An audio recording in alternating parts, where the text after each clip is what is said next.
My name is Ed Boone. I am the project lead for Mortal Kombat Armageddon, which comes out October 2006 for the PlayStation 2 and Xbox. We're really trying to wrap up the whole Mortal Kombat story because this is the last Mortal Kombat on this generation of consoles. So we're really trying to end a lot of things, end the story, end the whole feature set, and everything in terms of like the new, everything you knew about Mortal Kombat, we're kind of ending with this one right here. You know, for future Mortal Kombats, we're going to have a completely wipe the slate clean.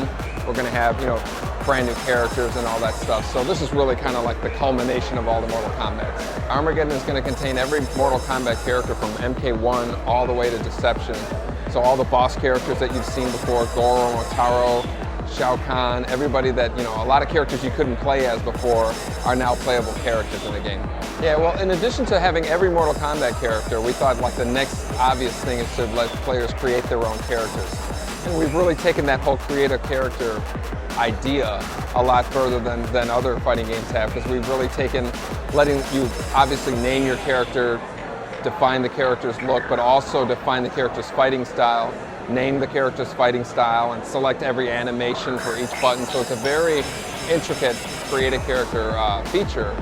And what's really cool about it is we also let the players take their character online to see how they fight against other characters that people from across the country might have created. Fatalities in all the previous Mortal Kombat games have been a very passive thing. You do the button combination and then you watch the show.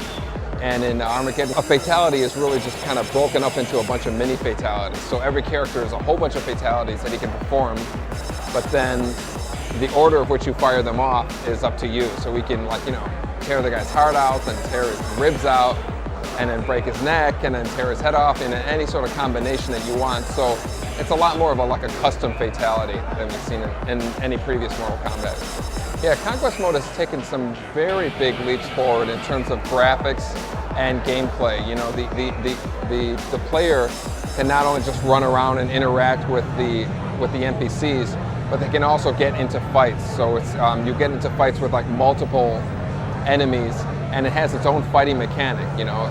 So there's weapons you can pick up, cut up a bunch of enemies at the same time, and also with the story progression, it lets you interact with them, unlock hidden secrets, and all of the kind of single-player features that we've had in the previous Conquest Mode.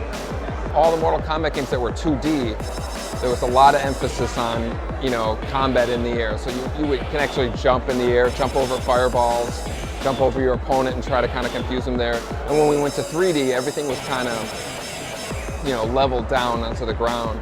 And we've reinstated kind of that whole 2D element of it. So you jump around kind of like you did in Mortal Kombat 1 and 2, but then you can also do combos in the air, parries in the air, breakers in the air. Anything that you could do on the ground, you could basically do in the air, and that really kind of opens up the whole fighting mechanic to be a lot more unpredictable than the previous Mortal Kombat games.